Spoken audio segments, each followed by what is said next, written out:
আসসালামু আলাইকুম, স্বাগত জানাচ্ছি আরটিভি রাতের সংবাদে। আপনাদের সাথে আছি আমি পারভিন মিতু। সেনা হেফাজতে চুয়াডাঙ্গার জীবননগর পৌর বিএনপির সাধারণ সম্পাদক শামসুজ্জামান ডাবলুর মৃত্যুর ঘটনা ঘটেছে। এতে বিক্ষুব্ধ নিহতের পরিবার ও দলটির নেতাকর্মীরা। বিএনপি নেতার মৃত্যুতে সেনাপ্রধানের হস্তক্ষেপ চেয়েছেন দলটির মহাসচিব মির্জা ফখরুল ইসলাম আলমগীর। পরবর্তীতে আইএসপিআর ক্যাম্প কমান্ডার সহ সেনা সদস্যকে সেনানিবাসে প্রত্যাহারের কথা জানিয়েছে। এই ঘটনায় তদন্ত কমিটিও গঠন করা হয়েছে। চুয়াডাঙ্গা জীবননগর থেকে উমর ফারুকের সহযোগিতায় লিওন আজাদের রিপোর্ট। সোমবার রাত 10টার দিকে জীবননগর উপজেলা স্বাস্থ্য কমপ্লেক্সের সামনে ব্যবসা প্রতিষ্ঠান থেকে পৌর বিএনপির সাধারণ সম্পাদক শামসুজ্জামান ডাবলুকে আটক করে সেনাবাহিনীর সদস্যরা। এরপর সেনাবাহিনীর পক্ষ থেকে জানানো হয়, অভিযানের সময় ডাবলুর কাছ থেকে একটি পিস্তল, একটি ম্যাগজিন ও 4 রাউন্ড গুলি উদ্ধার করা হয়। শামসুজ্জামান ডাবলুকে আটক করে স্থানীয় একটি কক্ষে নেয় সেনাবাহিনী।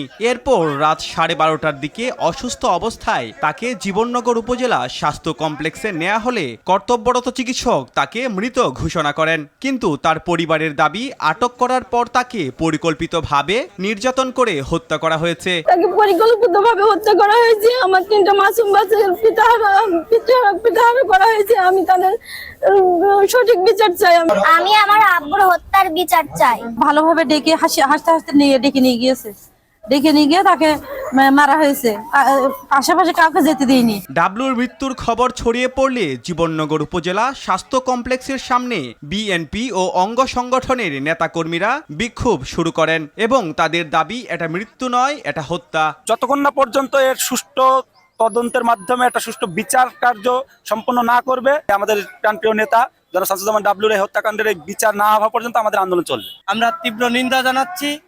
পাশাপাশি এই হত্যাকাণ্ডের দৃষ্টান্তমূলক শাস্তির দাবি জানাচ্ছি। হত্যার প্রমাণ পেলে দোষীদের সর্বোচ্চ শাস্তির আশ্বাস দেন জেলা প্রশাসক। আমি দায়িত্ব নিচ্ছি, যদি দেখা যায় যে এই সুরতালের রিপোর্ট এবং এই পোস্টমর্টমের রিপোর্টে দেখা যায় যে হত্যাকাণ্ড, আইনের সর্বোচ্চ প্রয়োগ করা হবে, দোষীদেরকে ছাড়া হবে না। এ ঘটনায় বিএনপি মহাসচিব মির্জা ফখরুল ইসলাম আলমগীর এক শোক বিবৃতিতে বলেন, নিরাপত্তা বাহিনীর সদস্যদের দ্বারা সংঘটিত এ ধরনের ঘটনা শুভ নয় এবং তিনি সেনাপ্রধানের হস্তক্ষেপও চেয়েছেন। এ বিষয়ে বিজ্ঞপ্তি দিয়ে আইএসপিআর জানিয়েছে, ঘটনাটি অনাকাঙ্ক্ষিত ও দুঃখজনক। এটি কোনোভাবেই গ্রহণযোগ্য নয়। তদন্তে দোষী সাব্যস্ত ব্যক্তিদের বিরুদ্ধে সেনা আইন অনুযায়ী যথাযথ ব্যবস্থা গ্রহণ করা হবে বলে বিজ্ঞপ্তিতে জানানো হয়েছে। লিওন আজাদ, আরটিভি। আসন্ন গণভোটে বিএনপি হ্যাঁ এর পক্ষে বলে জানিয়েছেন দলটির স্থায়ী কমিটির সদস্য নজরুল ইসলাম খান। তিনি বলেন, সংস্কারের পক্ষে, তাই গণভোটে হ্যাঁ এর পক্ষে ভোট দেবেন তারা। নির্বাচন কমিশন ভবনে প্রধান নির্বাচন কমিশনারের সঙ্গে সাক্ষাৎ শেষে কথা জানান তিনি। প্রবাসী ভোটারদের পোস্টাল ব্যালটে রাজনৈতিক কৌশল করে বিএনপির প্রতীককে ভিতরে রাখা হয়েছে। দ্বৈত নাগরিকত্বের ডকুমেন্টস আরপিওতে স্পষ্ট উল্লেখ না থাকায় প্রার্থীদের সমস্যা হচ্ছে এবং নির্বাচনের লেভেল প্লেইং ফিল্ড নষ্ট করার অপচেষ্টা চালানো হচ্ছে অভিযোগ করে নজরুল ইসলাম খান। দ্বৈত নাগরিকত্বের ইস্যুতে যাদের প্রার্থিতা বাতিল করা হয়েছে তাদের পুনরায় বিবেচনা করা উচিত বলেও জানান তিনি। এটা খুব উদ্দেশ্যমূলকভাবে দেশের কয়েকটি রাজনৈতিক দল তাদের নাম এবং প্রতীকটা প্রথম লাইনে দেওয়া হয়েছে, অথচ বিএনপির নাম এবং প্রতীক ঠিক মাঝখানে দেওয়া হয়েছে, যেটা ভাঁজ করলে কাগজটা এটা ভালো করে নজরেই পড়বে না। সংস্কারের বিপক্ষে তো আমরা নই, আমরা সেই সংস্কারের পক্ষে। অতএব আমরা হ্যাঁ ভোট দেব, এটাই আমাদের সিদ্ধান্ত। আগামী নির্বাচন হবে শহীদদের রক্তের উপর দাঁড়িয়ে দেয়া প্রতিশ্রুতি বাস্তবায়নের নির্বাচন, এ মন্তব্য করেছেন বিএনপির স্থায়ী কমিটির সদস্য সালাউদ্দিন আহমেদ। বলেন, আগামী নির্বাচনের মাধ্যমে দেশের অগ্রযাত্রা নির্ধারণের হবে। দলের স্থায়ী কমিটির আরেক সদস্য সেলিমা রহমান বলেছেন, ধর্মকে ব্যবহার করে জান্নাতের কথা বলে যারা ভোট চাইছে তারা জনগণকে বিভ্রান্ত করছে। আরো জানাচ্ছেন শামীম চৌধুরী। নিজ নির্বাচনী আসন কক্সবাজারের চকরিয়ায় মহিলা দলের কর্মী সভায় অংশ নেন বিএনপির স্থায়ী কমিটির সদস্য সালাউদ্দিন আহমদ। এই জাতির বাক বদলে দেবে। প্রধান অতিথির বক্তব্যে তিনি বলেন, আগামী সংসদে এমন আইন প্রণয়ন করা হবে যার মাধ্যমে বাংলাদেশ এগিয়ে যাবে। আগামী দিনের নির্বাচন হবে শহীদের রক্তের উপরে দাঁড়িয়ে আমরা যে অঙ্গীকার করেছি, যে প্রতিশ্রুতি করেছি, সেটা বাস্তবায়নের জন্য একটা নির্বাচন। সুতরাং আমরা আগামী নির্বাচনকে মনে করি এই জাতির ইতিহাসে সবচাইতে গুরুত্বপূর্ণ নির্বাচন। আগামী নির্বাচন এই জাতির বাক বদলে দেবে, এই জাতির গণতন্ত্র দৃঢ়ভিত্তির উপর দাঁড়াবে, তার মধ্য দিয়ে গণতন্ত্রের রক্ষা কবচ হিসাবে সেই সমস্ত প্রতিষ্ঠান কাজ করবে। বলেন, বিএনপি এমন একটি সংসদ বিনির্মাণ করতে চায় যে সংসদে প্রশংসার ফুলঝুরি নয়, বরং মানুষের কথা বলা হবে। আমরা এমন একটি সংসদ বিনির্মাণ করতে চাই যে সংসদে কোনো নৃত্য গীত হবে না, সেই সংসদে মানুষের কথা বলা হবে, সেই সংসদে বাংলাদেশের উন্নয়নের কথা বলা হবে, বাংলাদেশের গণতান্ত্রিক অধিকারের কথা বলা হবে, সেই সংসদে মানুষের জন্য আইন প্রণয়ন করা হবে যার মধ্য দিয়ে বাংলাদেশ এগিয়ে যাবে। এদিকে নয়াপল্টনে দলের কেন্দ্রীয় কার্যালয়ে স্থায়ী কমিটির আরেক সদস্য সেলিমা রহমান বলেন, বিভিন্ন উপহার দিয়ে যারা জনগণকে বিভ্রান্ত করছে তারা নির্বাচনী আচরণ লঙ্ঘন করছে। ওনারা ওয়াজ করছেন আল্লাহ তাআলা খুশি হবে দাঁড়িপাল্লাকে ভোট দিলে, এই ধরনের কথাবার্তা যারা ধর্মকে ব্যবহার করে তাদের কথা আমরা তো মনে করি না এটা কোনো যৌক্তিকতা আছে। এর আগে ফুল দিয়ে পিরোজপুর সংসদীয় ৩ আসনের জাতীয় পার্টি জেপির ৬০ নেতাকর্মী বিএনপিতে যোগ দিলে তাদের ফুল দিয়ে বরণ করে নেন সেলিমা রহমান। শামীম চৌধুরী, RTV, ঢাকা। রাজনীতিবিদদের প্রতি জনগণের আস্থা তৈরি করার দায়িত্ব রাজনীতিবিদদেরই বলে মন্তব্য করেছেন বিএনপির স্থায়ী কমিটির সদস্য আমির খসরু মাহমুদ চৌধুরী। আর রাষ্ট্রকে জবাবদিহিতামূলক ও নাগরিক বান্ধব কাঠামোয় রূপান্তর করার আহ্বান জানিয়েছেন সেন্টার ফর পলিসি ডায়ালগ সিপিডির ফেলো দেবপ্রিয় ভট্টাচার্য। এ সময় জামাত জোটে যোগ দেয়ায় ক্ষমা চান এবি পার্টি চেয়ারম্যান মুজিবুর রহমান মঞ্জু। সাকিবুর রহমানের রিপোর্টে থাকছে বিস্তারিত। জাতীয় নির্বাচন 2026 ও নাগরিক প্রত্যাশা শীর্ষক এক সেমিনারের আয়োজন করে সেন্টার ফর পলিসি ডায়ালগ সিপিডি, যেখানে আগামী সংসদ নির্বাচনের নাগরিক ইস্তেহার নিয়ে আলোচনা হয়। উঠে আসে নানা বিষয়। সিপিডির ফেলো দেবপ্রিয় ভট্টাচার্য বলেন, আগামী ত্রয়োদশ জাতীয় সংসদ নির্বাচনের পর যে দল সরকার গঠন করবে তাদের প্রধান দায়িত্ব হবে রাষ্ট্রকে জবাবদিহিতামূলক ও নাগরিক বান্ধব কাঠামোয় রূপান্তর করা। এবং এটা আমরা আগামী দিনে নজরদারিতে রাখবো এবং সেই নজরদারির জন্য আমরা রিফর্ম ট্র্যাকার অলরেডি করেছি। সবার সঙ্গে সঙ্গে অগ্রগতির মূল্যায়ন করব। আগামী ভোটে নির্বাচিত হতে পারলে ভবিষ্যতে নারীদের নির্বাচনে আনা হবে বললেন জামাত প্রার্থী সাইফুল আলম খান। বাংলাদেশে মাইনরিটি এবং মেজরিটি এই শব্দটা আমরা উঠিয়ে দিতে চাচ্ছি।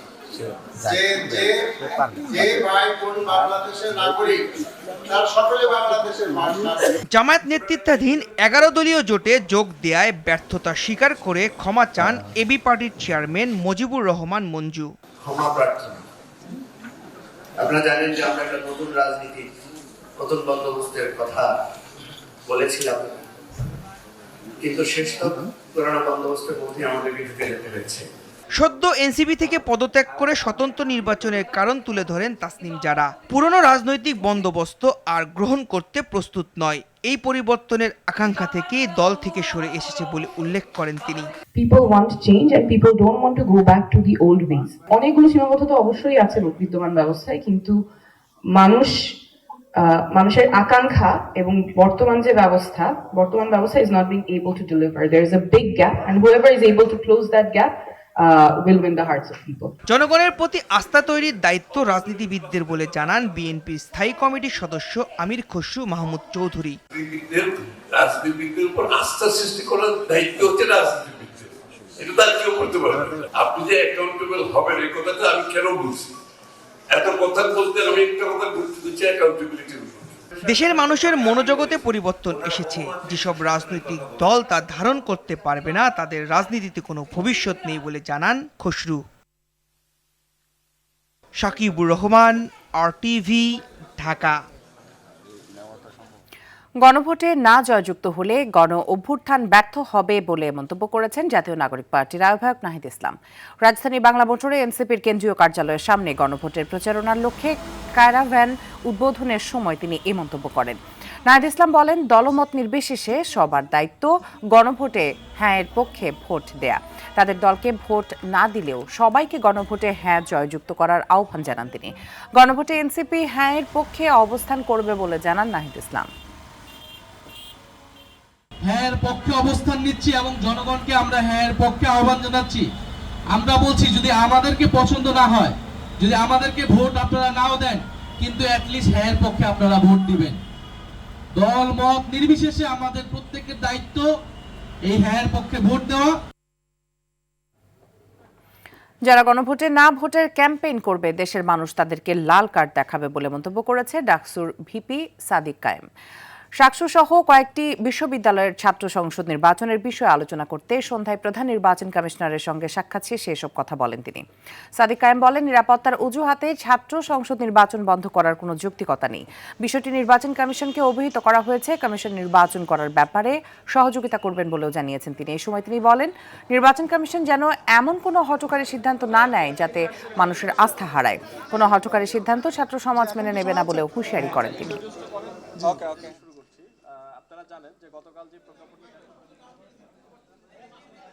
আমরা আশা করছি খুব দ্রুত সময়ের মধ্যে যেন যেই তারিখ ঘোষিত হয়েছে সেই তারিখের মধ্যে নির্বাচন সম্পন্ন হয়। প্রতিটি ক্যাম্পাসে যে গণতান্ত্রিক ধারা অব্যাহত হয়েছে, জনগণের যে আস্থা তৈরি হয়েছে সেই যেন আস্থার সংকট তৈরি না হয়, এই বিষয়গুলো খেয়াল রাখার প্রতি আমরা তাদেরকে দৃষ্টি আকর্ষণ করেছি। সবাই যেন একসাথে বসে সুন্দর একটা নির্বাচনী পরিবেশ তৈরি করে এটার জন্য ওনারা সবাইকে নির্দেশনা দিবেন। অল্প কিছু মানুষের সুবিধার জন্য নয়, দেশের সব মানুষের ভাগ্যের পরিবর্তনের জন্য গণ অভ্যুত্থান হয়েছে বলে মন্তব্য করে সাবেক তথ্য উপদেষ্টা মাহফুজ আলম এই জন্য সংস্কার প্রয়োজন বলে জানান তিনি। বিকেলে ঢাকা বিশ্ববিদ্যালয়ের টিএসসি অডিটোরিয়ামে রাষ্ট্র পুনর্গঠন ও গণভোট বিষয়ক আলোচনা সভায় মাহফুজ আলম বলেন, পুরাতন বন্দোবস্তের লোকদের বহাল রেখে নতুন কাঠামো গড়ে তোলা সম্ভব নয়।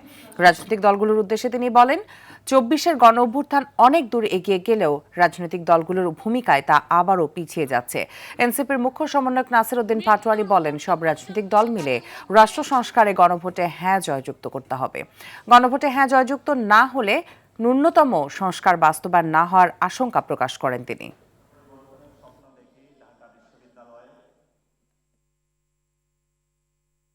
দলাদলি বাদ দিয়ে আমাদের রাষ্ট্র পুনর্গঠন প্রক্রিয়ায় অংশগ্রহণ জরুরি এবং এই নির্বাচনে গণভোটে হাঁকে জয়ী করে নিয়ে আসা সবার জরুরি।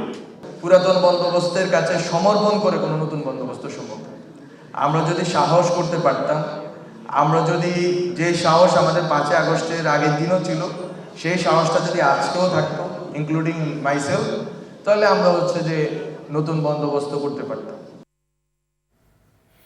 রাজনৈতিক দলগুলো অঙ্গীকার পূরণে ব্যর্থ হলে জবাবদিহিতা নিশ্চিতে আদালতের কাছে যাওয়ার কথা জানিয়েছেন সুশাসনের জন্য নাগরিক সুজনের প্রধান নির্বাহী ডক্টর বদিউল আলম মজুমদার। সকালে রাজধানীর সিরডাপ মিলনায়তনে গণ অভ্যুত্থানের আকাঙ্ক্ষা, সংস্কার ও নির্বাচনী ইশতেহার শীর্ষক বিভাগীয় সংলাপে তিনি এসব কথা বলেন। বদিউল আলম মজুমদার বলেন, জুলাই সনদ সংস্কার কমিশনের সুপারিশ বাস্তবায়নে রাজনৈতিক দলগুলোর স্পষ্ট অঙ্গীকার থাকা প্রয়োজন। জাতীয় নির্বাচনের মধ্য দিয়ে দেশে গণতন্ত্রের ভিত রচনার জন্য রাজনৈতিক দলগুলোকে তাগিদ দেন সুজন প্রধান।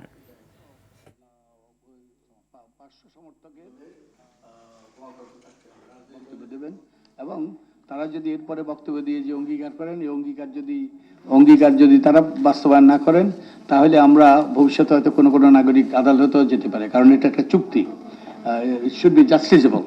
তো ভবিষ্যতে হয়তো রাজনৈতিক দলগুলোকে যে অঙ্গীকার করেন সে ব্যাপারে তারা জেনে বুঝে যেন অঙ্গীকার করেন এবং এগুলো যেন রক্ষা করেন। সবচেয়ে আসন্ন ত্রয়োদশ নির্বাচন অবাধ, সুষ্ঠু ও গ্রহণযোগ্যভাবে সম্পন্ন করার লক্ষ্যে জার্মানির সহযোগিতা ও কারিগরি সহায়তা কামনা করেছেন জামায়াতের আমির ডাক্তার শফিকুর রহমান। সকালে নিজ কার্যালয়ে জার্মানির রাষ্ট্রদূত ডক্টর রদ্রিগার লোটজ এর সাথে অনুষ্ঠিত বৈঠকে আশা প্রকাশ করেন। তিনি বলেন, এবারের নির্বাচন বাংলাদেশের জন্য অত্যন্ত গুরুত্বপূর্ণ। একই সঙ্গে বাংলাদেশের নারী সমাজের অধিকার সুরক্ষা, কর্মক্ষেত্রে দক্ষতা বৃদ্ধি এবং সার্বিক উন্নয়নে জার্মানির অব্যাহত সমর্থনের প্রত্যাশাও করেন জামাত আমির। বৈঠকে আরও উপস্থিত ছিলেন দূতাবাসের পলিটিক্যাল ও প্রেস অফিসার শার্লিন নুজহাত কবির। ত্রয়োদশ জাতীয় সংসদ নির্বাচন ও গণভোটের মাধ্যমে দেশের ভবিষ্যৎ নির্ধারণ হবে বলে মন্তব্য করেন প্রধান উপদেষ্টা অধ্যাপক ডক্টর মোহাম্মদ ইউনূস।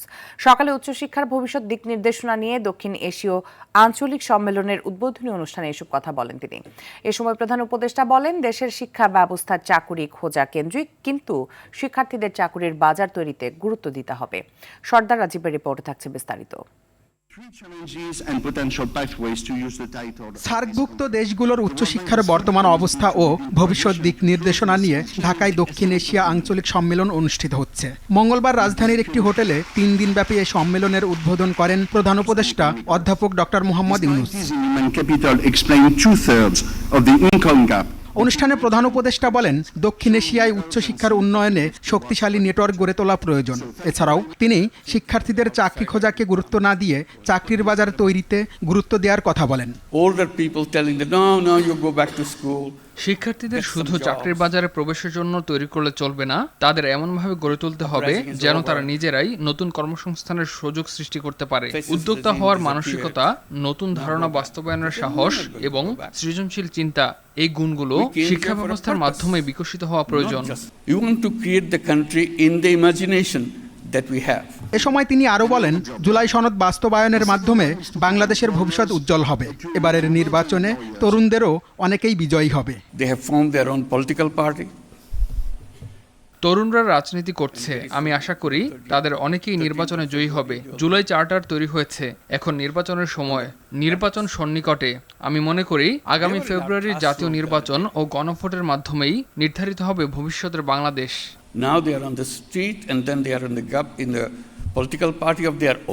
সম্মেলনে শিক্ষা উপদেষ্টা বলেন, উচ্চশিক্ষাকে জাতীয় উন্নয়নের হাতিয়ার হিসেবে গুরুত্ব দিতে হবে।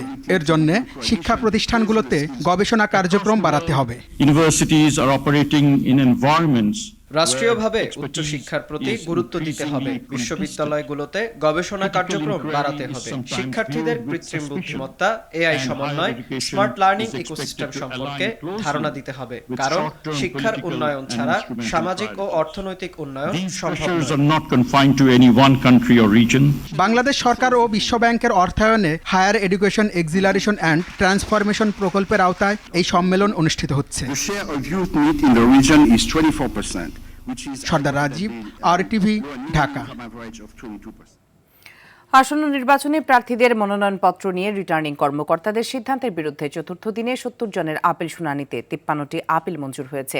বাতিল হয়েছে 17টি। নির্বাচনে লেভেল প্লেইং ফিল্ড নিশ্চিত করতে ব্যর্থ হয়েছে নির্বাচন কমিশন, এমন অভিযোগ আপিলকারীদের। তাদের দাবি, আসন্ন নির্বাচনের স্বচ্ছতা নিশ্চিত করতে মাঠ প্রশাসনের ভূমিকা আরও জোরদার করতে হবে। সাদিয়া কানিসকে সঙ্গে নিয়ে বিস্তারিত জানাচ্ছেন রাকিব হাসান। 5 দিন ব্যাপী সংক্ষুব্ধ ব্যক্তিদের আপিল আবেদন কার্যক্রম শেষে শুরু হয়েছে শুনানি কার্যক্রম। সিদ্ধান্ত জানতে মঙ্গলবার সকাল থেকেই নির্বাচন কমিশনে ভিড় করেন আপিলকারীরা।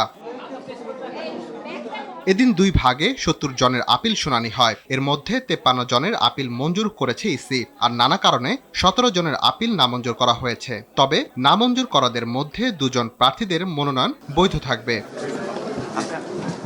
তারা অভিযোগ তুলেন নির্বাচন কমিশনের নিরপেক্ষতা ও লেভেল প্লেইং ফিল্ড নিশ্চিত নিয়ে, পাশাপাশি নির্বাচনের নিরাপত্তা নিশ্চিত করতে মাঠ প্রশাসনের তৎপরতা বাড়ানোর দাবিও জানান তারা। জনগণের নিরাপত্তা বিধান করা।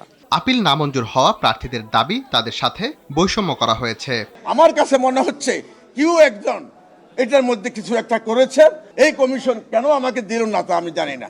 আমাকে বিভিন্নভাবে হয়রানি করে আসলে আমার মনোনয়নটি বাতিল করা হয়েছে। আমি মনে করি এটা উদ্দেশ্য প্রণোদিত। এদিকে গত 15 বছর আওয়ামী লীগের দুঃশাসনে সহযোগিতা করায় জাতীয় পার্টি ও 14 দলের প্রার্থীদের মনোনয়ন বাতিলের দাবি নির্বাচন কমিশনের কাছে স্মারকলিপি দিয়েছে জুলাই ঐক্য। কাল বিলম্ব না করে যে সকল জাতীয় পার্টির নেতৃবৃন্দ নির্বাচনে অংশগ্রহণ করার জন্য মনোনয়ন তুলেছে তাদের প্রত্যেকের মনোনয়ন বাতিল করতে হবে। জাতীয় পার্টি নির্বাচনে যাবে কিনা তা একান্তই দলের সিদ্ধান্ত বলে জানিয়েছেন জাতীয় পার্টির মহাসচিব শামীম হায়দার পাটোয়ারি। তাদের প্রত্যেককে বুঝতে হবে এদেশের সকলে নাগরিক, সকলের ভোট করার অধিকার আছে, ভোট দেওয়ার অধিকার আছে, রাজনীতি করার অধিকার আছে। এই অধিকার তাদের কাছ থেকে কেউ নিয়ে নিতে পারে না, সুপ্রিম কোর্টও পারবে না। রাকিব হাসান, RTV, ঢাকা। খেলার খবর। টি-20 বিশ্বকাপ খেলতে ভারতে দল না পাঠানোর সিদ্ধান্ত পুনর্বিবেচনা করতে বিসিবিকে অনুরোধ করেছে আইসিসি। তবে নিরাপত্তার কারণে ভারতে না যাওয়ার বিষয়ে নিজেদের অবস্থান পুনর্ব্যক্ত করেছে বিসিবি। মঙ্গলবার দুপুরে বিসিবি ও আইসিসির ভিডিও কনফারেন্সে আইসিসির অনুরোধের প্রেক্ষিতে বিসিবি তাদের অবস্থান জানায়। পরে এক সংবাদ বিজ্ঞপ্তি পাঠিয়ে বাংলাদেশের বিশ্বকাপ জটিলতার সবশেষ আপডেট জানায় ক্রিকেট বোর্ড, যেখানে বলা হয়েছে ভারতের না যাওয়ার বিষয়ে এখনও বাংলাদেশের অবস্থান একই রয়েছে, তবে সম্ভাব্য সমাধান বের করতে উভয় পক্ষ আলোচনা চালিয়ে যাবে বলেও জানায়। দর্শক, জমে উঠেছে ত্রয়োদশ জাতীয় সংসদ নির্বাচন। আলোচনার ঝড় উঠছে চায়ের কাপে। সেই তর্ক বিতর্ক, আলোচনা সমালোচনা তুলে আনতেই আমাদের এবারের আয়োজন হ্যাপি কাউ প্রেজেন্টস চায়ের আড্ডায় নির্বাচন।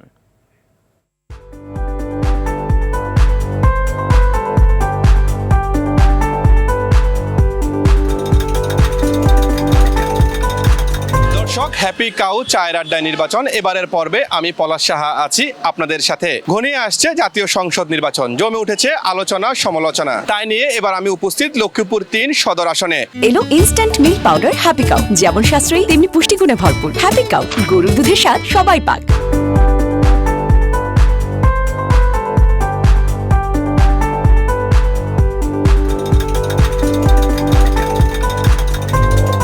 26-এর যে নির্বাচন, সেখানে কিন্তু দেখা যাচ্ছে যে মানুষের যে উৎসাহ, মানুষের যে উদ্দীপনা এবং তরুণদের যে উৎসাহ, যে ভোটারের যে উপস্থিতি, আমার কাছে মনে হচ্ছে যে এবার পর্যবেক্ষণ করে আমরা আসলে একটা ভালো পর্যবেক্ষণ করতে পারবো। আমরা অতীতে যে সকল নির্বাচন দেখেছি, তরুণ প্রজন্ম বলেন সকল সেন্টিমেন্টের মানুষই আসলে সেটা প্রতিক্রিয়া দেখা দিয়েছে, এমন নির্বাচন সঠিকভাবে হয়নি। যে প্রার্থী জননিরাপত্তার বিষয়টাকে গুরুত্ব দিবে, আর তদুপরি আমাদের এই লক্ষ্মীপুরে একটা অবহেলিত জেলা, এখানে শিক্ষা, সংস্কৃতি, শিল্প এই জিনিসটা অনেক পিছিয়ে পড়ে আছে অন্যান্য জেলা থেকে।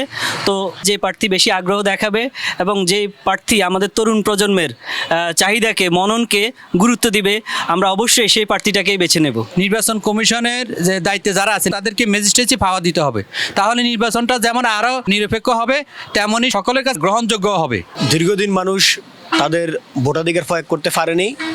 আমরা বিশ্বাস করি বাংলাদেশের 24 গণঅভ্যুত্থান পরবর্তী সময়ে আমরা সচক্ষে দেখতে পাচ্ছি যে স্বাধীন নির্বাচন কমিশন গঠন হয়েছে। হ্যাপি কাউ চায়ের আড্ডা নির্বাচন আজ এ পর্যন্তই। ভালো থাকুন, সুস্থ থাকুন, আর নির্বাচনী সকল বার্তা পেতে RTVর সঙ্গেই থাকুন। রাতের সংবাদ এ পর্যন্তই। মধ্যরাতের সংবাদ একটাই দেখার আমন্ত্রণ রইল। ধন্যবাদ সবাইকে।